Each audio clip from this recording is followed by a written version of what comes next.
Come with me behind the scenes on a photo shoot with hair care brand Kerasilk. So the first thing I do when I get to any shoot is say hi to the team, and we'll just go through the schedule and ideas for the day before we get started. I'll also get to know anyone that we're shooting, and of course any other important creatures that might happen to be on set. Then I will do a recce of the house. I will look for any cute corners that I might want to take product shots in or shoot some little social media content bits. This bathroom was beyond perfect. Before we get started, I always like to set up a little equipment station. Because I'm shooting on a few different cameras, I like to have them organized so I can switch them out quickly while we're shooting. And then it's time to get creative. This is what I like to call fly on the wall content. A little sneak peek of wholesome or authentic moments that really tell the story of what we're shooting.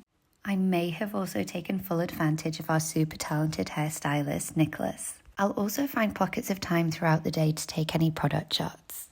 And that's a wrap.